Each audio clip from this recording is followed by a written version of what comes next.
قبیلہ عبد القیس کا وفد رسول اللہ صلی اللہ علیہ وآلہ وسلم کی خدمت میں آیا اور عرض کیا، یا رسول اللہ صلی اللہ علیہ وآلہ وسلم، ہمارا تعلق قبیلہ ربیہ سے ہے اور ہمارے اور آپ کے درمیان راستے میں کفار مضر کا قبیلہ پڑتا ہے، اس لیے ہم آپ کی خدمت اقدس میں صرف حرمت کے مہینوں میں ہی حاضر ہو سکتے ہیں۔ مناسب ہوتا اگر آپ ہمیں ایسے احکام بتلا دیتے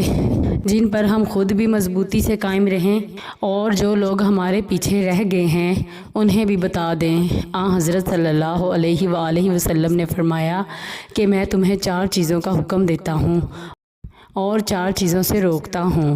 اول، اللہ پر ایمان لانے کا، یعنی اس کی گواہی دینا کہ اللہ تعالیٰ کے سوا اور کوئی معبود نہیں، اور نماز قائم کرنے کا اور زکوٰۃ ادا کرنے کا، اور اس بات کا کہ جو کچھ بھی تمہیں مال غنیمت سے ملے اس میں سے 5واں حصہ اللہ کو دو، یعنی امام وقت کے بیت المال کو ادا کرو، اور میں تمہیں دبا، حنتم، نکیر اور مزفت کے استعمال سے منع کرتا ہوں۔ صحیح بخاری حدیث نمبر 3510۔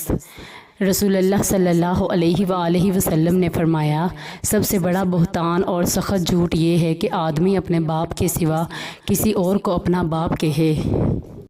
یا جو چیز اس نے خواب میں نہیں دیکھی اس کے دیکھنے کا دعویٰ کرے، یا رسول اللہ صلی اللہ علیہ وآلہ وسلم کی طرف سے ایسی حدیث منسوب کرے جو آپ صلی اللہ علیہ وآلہ وسلم نے نہ فرمائی ہو۔ صحیح بخاری حدیث نمبر 3509۔